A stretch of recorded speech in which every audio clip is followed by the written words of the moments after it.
Hello Capricorn, it's Steph at Finding You Tarot. I hope you're well. And this is your reading for the new moon eclipse on the 8th of April 2024. So, this is a big one.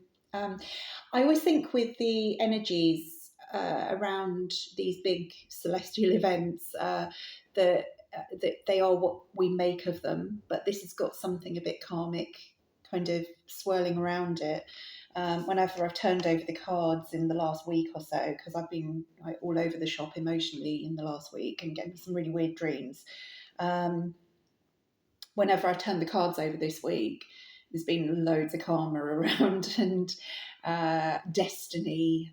There's something to do with the North Node going on, and Chiron, the wounded healer. Could be that there's something going on here about you really, really addressing, putting to bed finally those things that have perhaps kept you trapped in a cycle. Even though you may not still physically be trapped in that cycle, you may still emotionally, psychologically be trapped in it. So, there are astrologers on here that know a lot more about this stuff than I do, but there is something brewing. And this might be particularly felt, because I have a lot of viewers in North America, and so you might feel it particularly because you're going to be able to see it, which is fabulously exciting, because a solar eclipse is always a wonderful thing to behold. But yeah, big energy at the moment. So let's have a look and see what the cards say. So Capricorn, what are we going to... One of the things that's happened is I've had some very vivid dreams, and I've had very, very vivid dreams about repeating patterns in my life, about relationships that I've had and how, and yet it's almost like last night I had a really interesting, well, it wasn't interesting, it was weird, but but an interesting one, which was the first boyfriend I ever had. There he was, in this dream, and I haven't thought about him for decades. And just, I think just a reminder of, the repeating patterns that I'd had in relationships. So that was quite an interesting thing to bubble up a couple of nights before a new moon solar eclipse. So I take that as significant, because this is not somebody I dwell on anymore. Used to, decades ago, but not anymore. So he's popped up for a reason. This card has popped up a lot for me recently as well, this last week, commune with nature. But the last time it came up, there's the obvious meaning here about getting out and, sort of really kind of seeing your place in the world, getting out of your own head by seeing that there are other things. One of the interesting things about nature is I used to have a lovely garden where I used to live, and I'd sit in it and I would just become a kind of observer of another world, of the insects and the birds, and just all interacting or not interacting, or just going about their business. And it's like there's this parallel world going on, of which, yes, I was part of it because I was there, but I wasn't part of it. And I think there is something here about you kind of almost placing yourself in context, which takes a bit of the pressure off. I don't know if that makes sense. Yeah, that you can just take a little bit of pressure off yourself. That, when we're in our heads, when we are constantly thinking about our problems, then it feels a bit, it's the overwhelm of it. It's like, I am the most important person in the world. And yes, you are to yourself. Well, not always. Sometimes we prioritize other people, but it's, there is something else around which is equally valid. and equally important, and of which you need to be aware. So it feels like it's like just look out to your environment at what you're not necessarily seeing at the moment, which might just comfort you and allow you a little bit of room to breathe and a little bit of mental space, so that you can see that this stuff is actually not so important. That we ruminate over what is our comparatively trivial things, and sometimes we need to be reminded that we don't always think about the right things in the right way.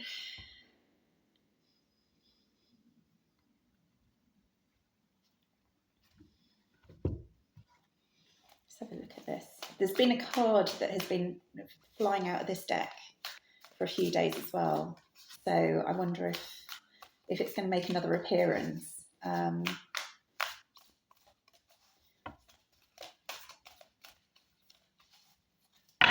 Oh, too many. No, it hasn't. the card that had been flying out was called Standstill, and it's about a bird, sort of a wading bird, standing in the water, and the water's like a mill pond, so not moving at all. And it's at that moment before action, which is interesting because the card that's come out is Voyage. So that kind of indicates to me that there's movement after delay. But delay has been necessary. There's a lot here about time, because whales live a very, very long time, and if we let them.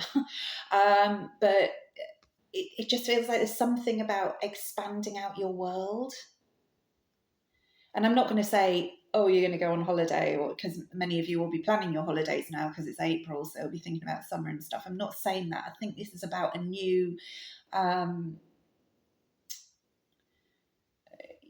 a new kind of way of going into the world, a new you going into the world, a much more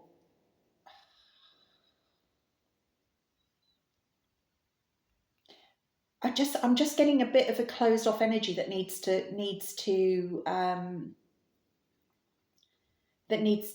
door opened. Sorry, I'm doing one of my rambly readings. All my readings are rambly, sorry. Those of you who watch and stick with me, I'm amazed. You're brilliant, thank you.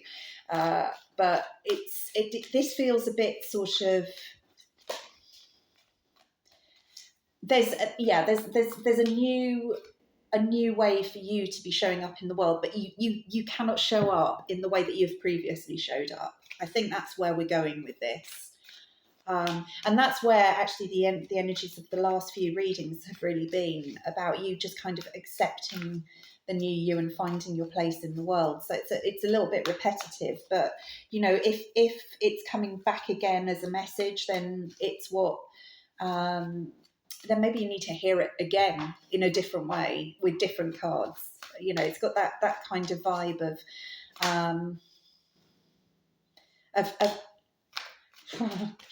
of looking outwards. I'm just going to show you what's on the bottom of the deck, which is serendipity. But the card that's come out is the fates. So destiny. So this is about you moving towards your destiny, but your destiny is a much expanded place from where you've been. There's been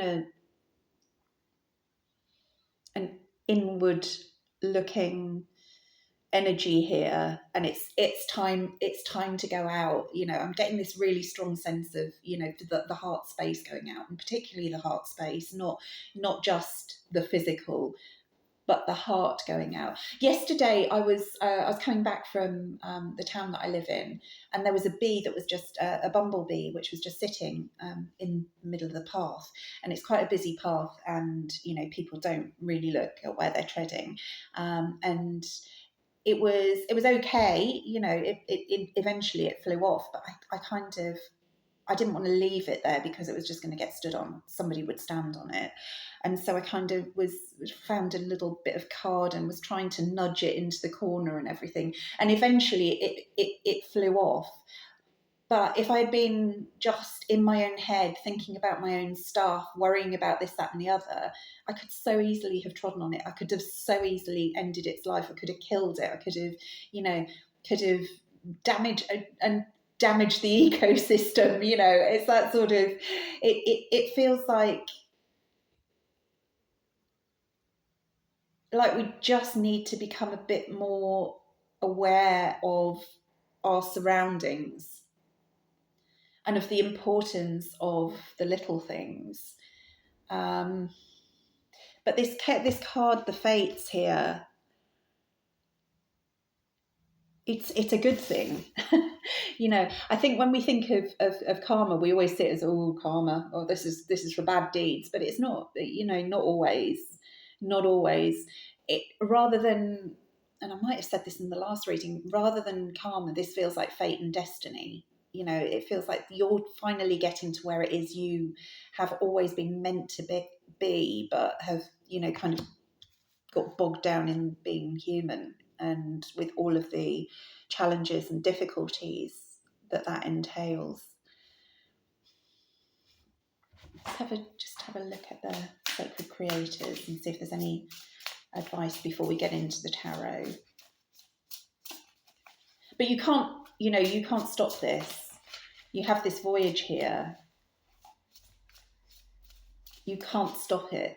It's fate and destiny are at play here. The North Node, Chiron, the wounded healer. There's something else as well that escapes me, which is kind of lurking in the background too. But we are in a Mercury retrograde. So this perhaps does drag us back to those things that remain unaddressed, I wonder if there's something here about we think I've sorted that. I've sorted that. It's over. That's it. It's over and done with, and I don't need to think about that anymore. But there is something there that needs thinking about. The Sacred Creators deck has come up with the edge of evolution feels messy. I must say this last week has felt very messy. This has felt emotionally challenging, and I've had a lot of tower appearances, but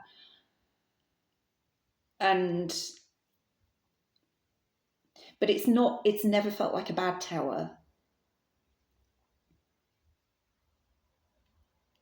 So I wonder if there's something here, a message here, where you need to kind of get excited about this change rather than feeling like, oh, do I have to show up as somebody new? Do I have to show up in this new way? Do I have to, kind of, I don't know, voyage, start again in some way?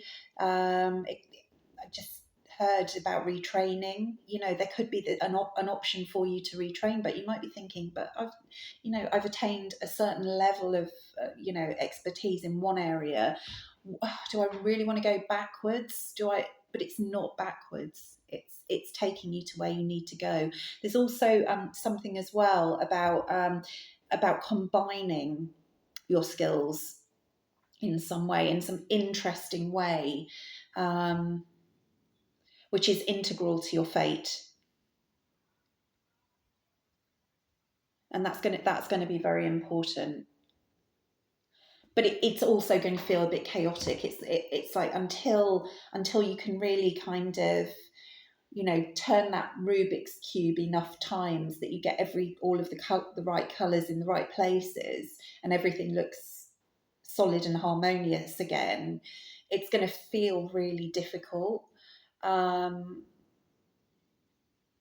With Capricorns, I mean, I think, from some of the comments on here, I think, the need to do things well can make it difficult for us to learn new things, because if you can't do it well straight away, then it's like, I don't want to do it at all because I don't want to fail at it, or I don't want to be seen to have to, look like an idiot or whatever. It's, you know, there are some people who will just jump in and go, yeah, you know, that new thing, oh yeah, that I've never done before, I'll take a swing at that.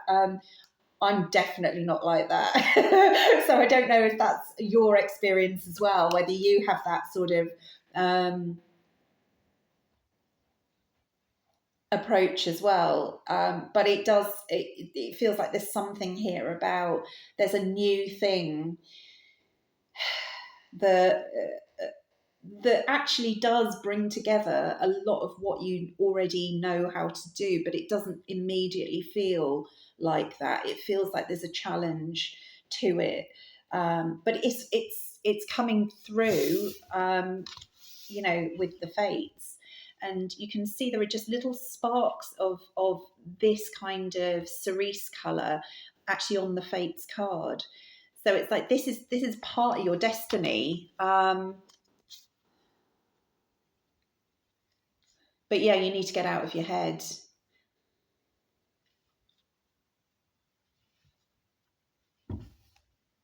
You might need to just feel like it's okay to fail. And that's a hard thing for a Capricorn as well. And that's not because of how we'll be perceived by other people. It's about how we will be perceived by ourselves.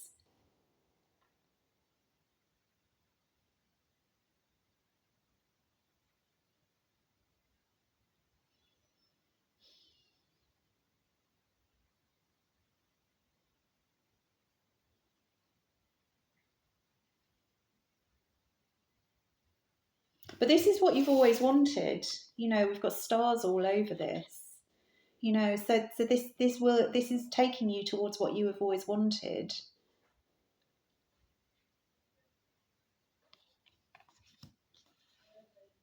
And perhaps thought you couldn't have, so convinced yourself you didn't want it. Well, you do, and you can have it, but you're just going to have to get a little bit out there. And as I've said before, that's not easy. That is not an easy state, and you know, I am the master of not being out there. You know, I did the doing videos just showing the cards in my hands for ages, because I was like, oh, I don't want my face on screen. I don't want my face on screen. And it's, yeah, there's something about,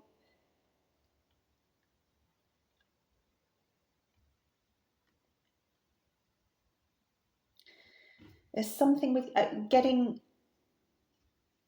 getting comfortable with presenting yourself in the world. And this is, other readings have talked about this again as well. But, you know, clearly still uncomfortable with it, or it wouldn't be coming up again.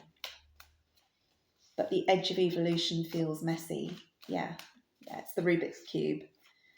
You know, when you've nearly got there with it, it looks blooming awful because you've only, you know, but a few moves, a couple more moves, and suddenly it's perfect. Oh, look, judgment.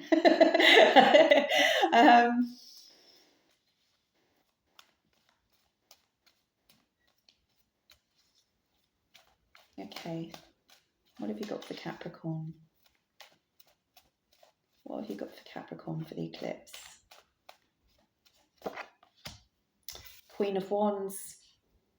She was there last week. She was in the past position. Now she's in the she is now sitting in your central position. So it's almost like it's becoming a bit more, you know, this is who you need to be here.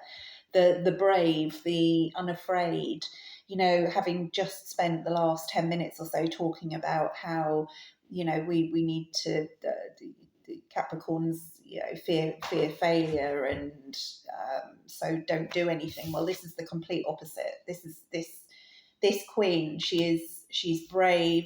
She does not have any protection against fire.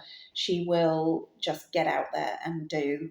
And, so there's a big, strong message here already in this reading that, and this can happen really fast for you as well, because one of the things that I'm always drawn to on cards that include sunflowers is once a sunflower has germinated, once it gets going, it grows really fast and really tall. So there's the promise here of very swift movement once you take action, of really strong growth, of being able to weather those storms. But you've got to take the action. She's actually seated, so she's not stood up yet, but she's getting ready to. We have the Lovers card here.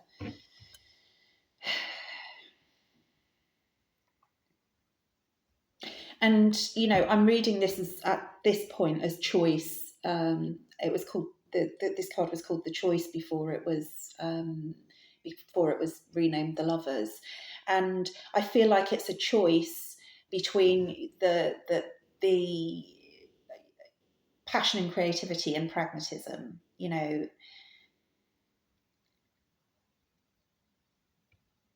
and there's a big, I'm not holding it up because it's got nudity on it, but YouTube doesn't like that.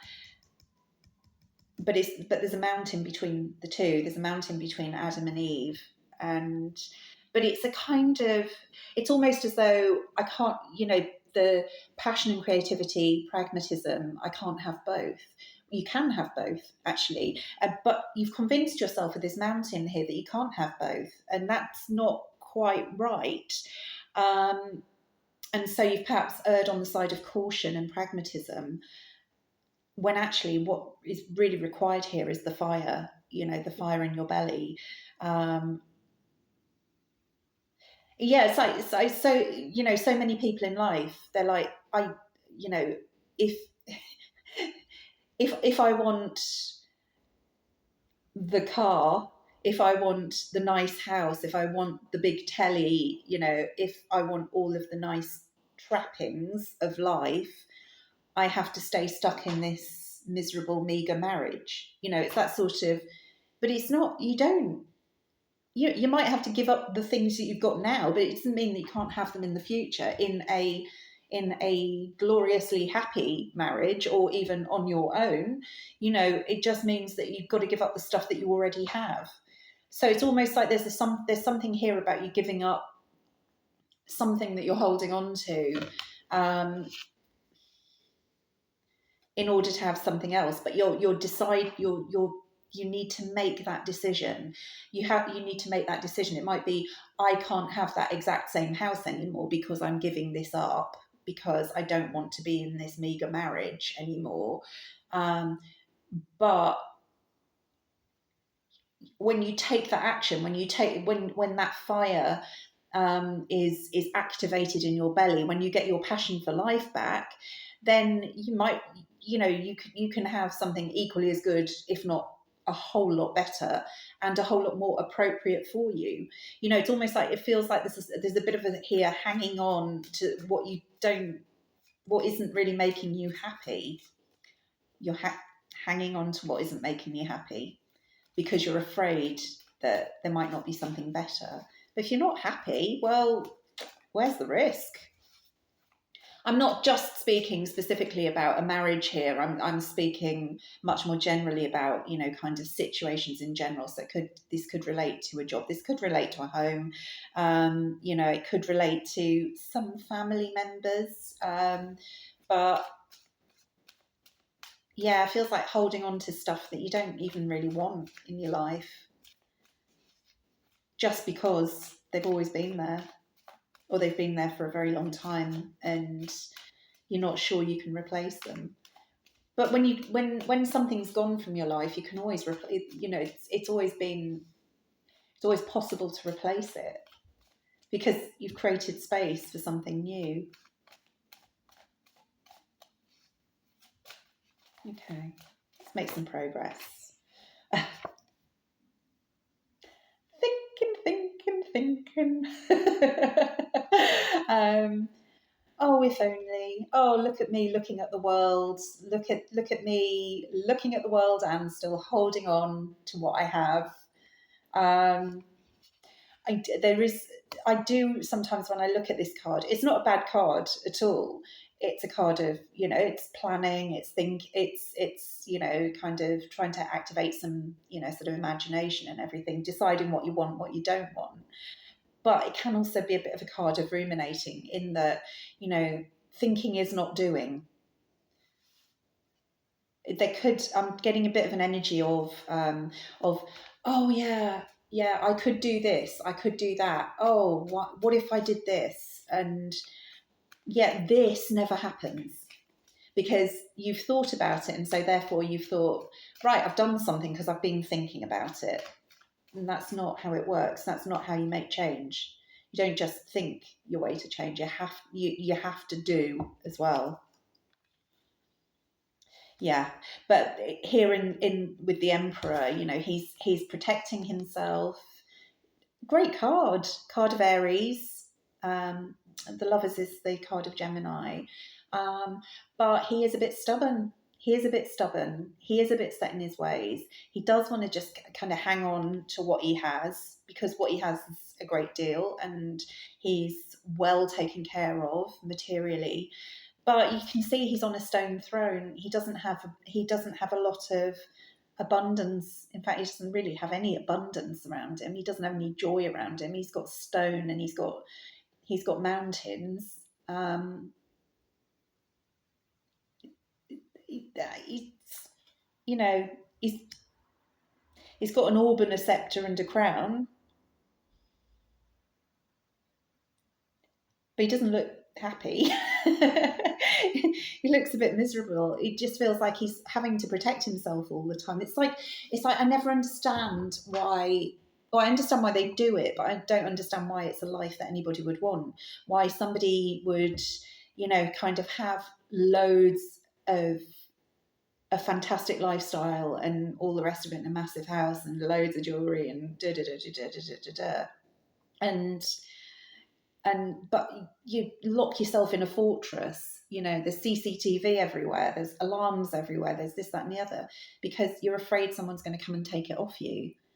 I'm getting that sort of feeling here, that of holding on to stuff that is not making you happy.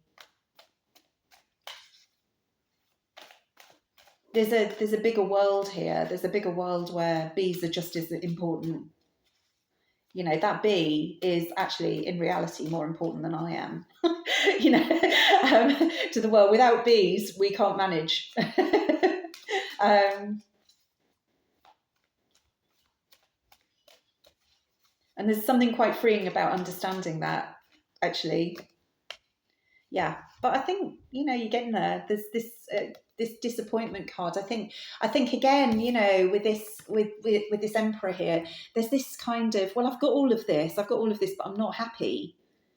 Well, you're not happy because it's not what you want.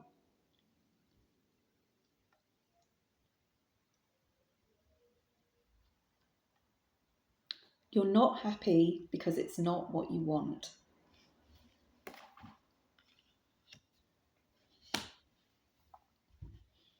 But what you want is within your grasp. And again, I'm tied back here to these oracle cards, which talk about showing up in a different way in the world, moving, coalescing, rearranging your skills, your thoughts in such a way that can deliver you the fulfillment that you want.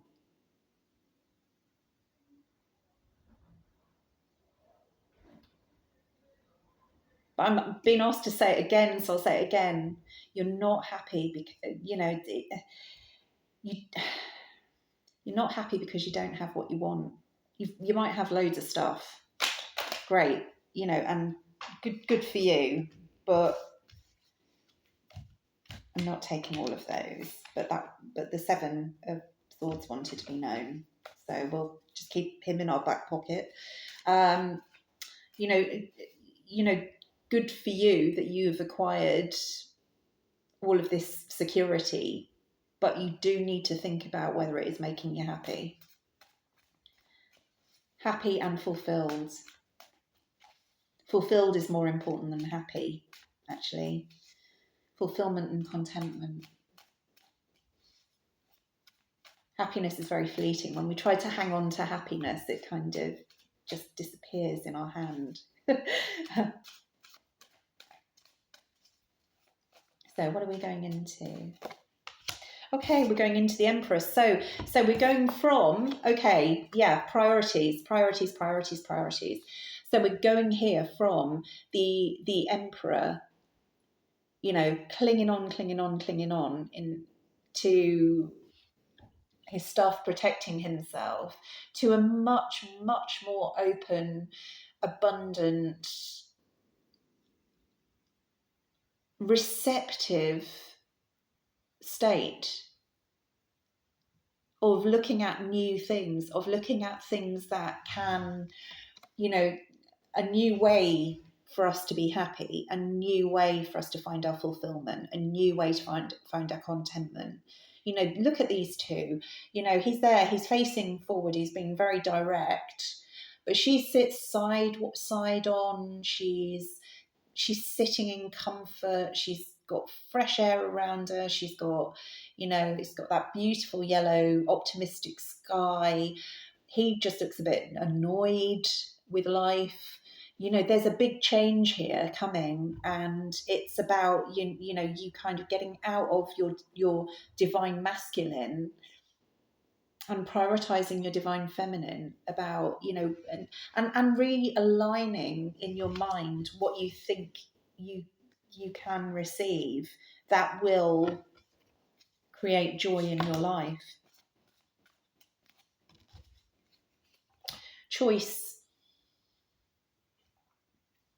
What's on the bottom of, oh yeah, okay.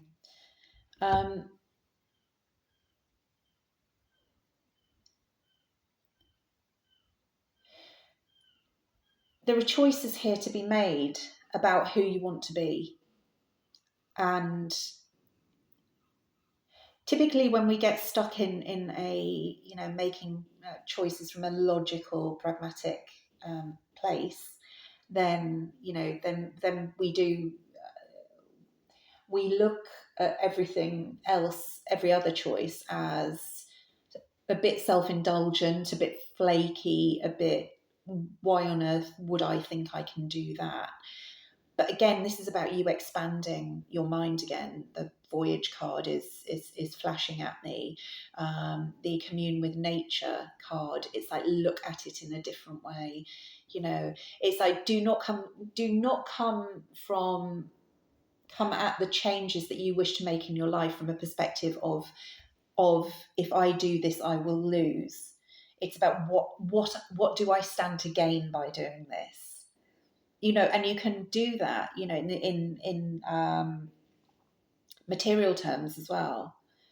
You can say, if you know, if I were to make this change, is it absolutely inevitable that I lose my home that isn't making me happy, that I lose my car, that I lose this? How much does that matter if I can have another one that makes me happy? You know, this is, I think here we are trying to reframe the choice, you know, and in this card, there aren't that many good choices in the cups, you know, but it's about, and he's confused by it, and so therefore he's stuck. He just doesn't make a choice because he's just overwhelmed by the choices he does have, and he can't see where the good ones are. So I think there's reframing here about not taking anything off the table, about not limiting yourself here. You know, the more I'm talking about this, the more I'm feeling like this is something to do with a sort of an opportunity for you with how you make your money.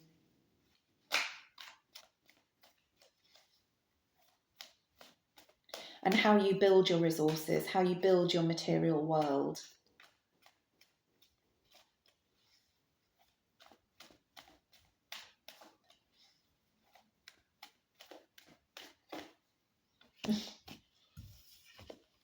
Victory.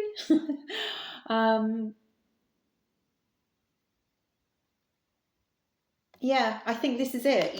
We're talking here about just looking at things in a completely different way. I think you're looking at your choices in a kind of almost a lack mindset, which has no basis in reality. Because if you've built a life, if you've built security for yourself, then you can do it again. You don't need to start again. It might feel daunting, it might feel boring, it might feel a lot of things, but it doesn't necessarily follow that you can't do it again. You might not feel like you want to, but then the choice is stay where you are. Stay where you are. But there's something deeper calling to you, Capricorn, here. Yeah, and in the hopes and fears, I think there's a part of you that just wants to exercise your truth, really go for it, stay, really sit in your own truth here. But you're stopping yourself because of the daunting nature of the changes that you need to make in your life.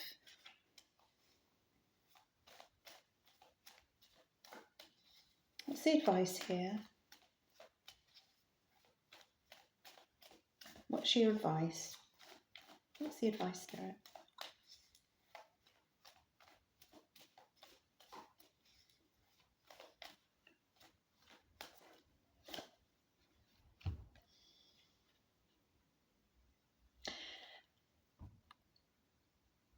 Knight of Pentacles.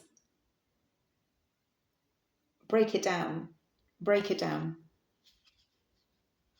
Yeah, if you've got daunting choices that you need to make, and I feel like I keep wanting to say I need to make this, I need to make this change. So the Capricorn I'm speaking to is somebody who deep within them is going, I need to do this, but I just don't feel brave enough. It's like, take that, that kind of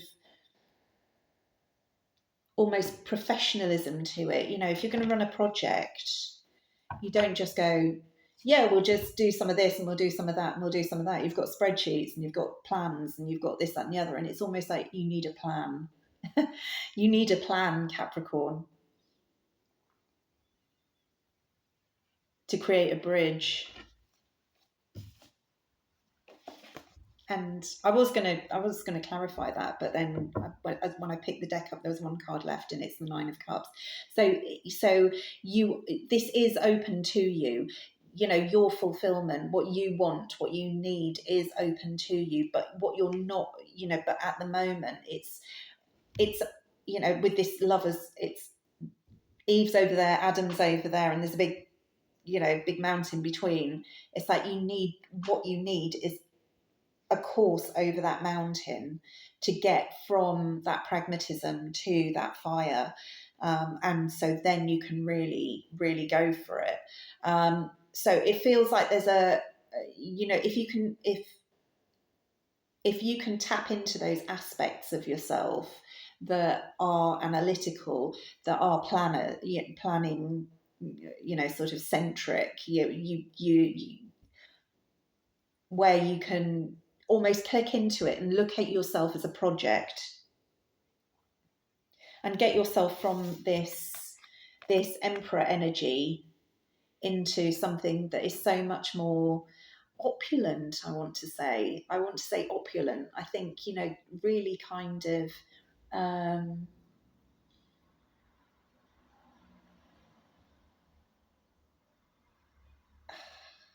comfortable.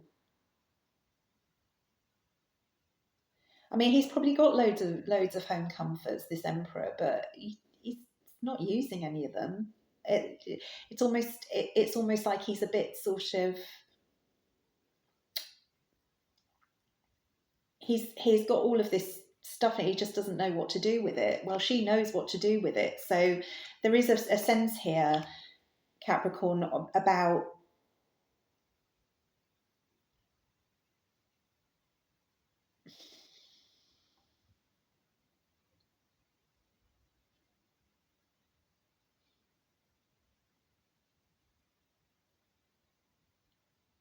about you allowing yourself, not only internally, but also externally in the world, to be seen as your true self. There is a bit of a mask that there's a mask that has been put up, and we all put a mask up to the world. But I think there is something here about you getting across that bridge to what you always have wanted. It is incredibly important that you show up as you, with your unique set of needs, with your unique set of desires, your unique set of wants, and that you're actually really uncompromising about these. It's almost, and I think that there's something here about the law of assumption as well. That he wins because he believes he just absolutely knows, like he knows that he's going to be victorious.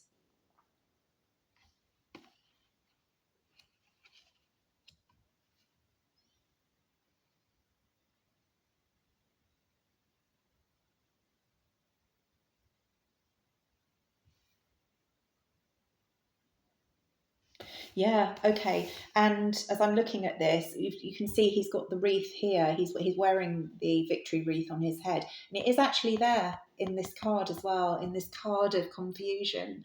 So it feels like you just, if you want it, you just need to choose it, Capricorn.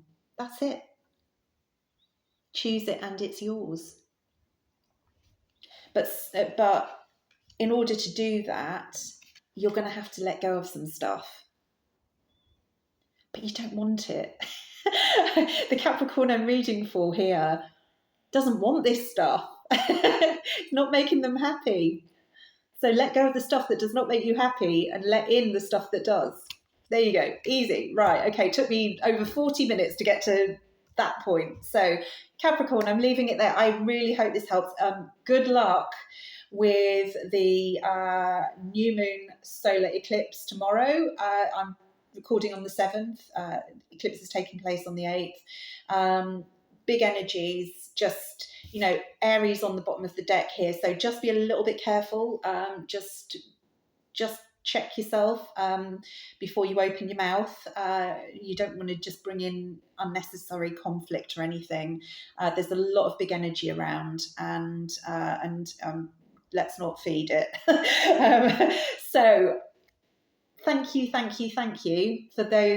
watching, if you're still with me, and I really, really do appreciate all your likes, shares and subscribes, and I hope that helped, and I will see you on the next one. Bye bye now.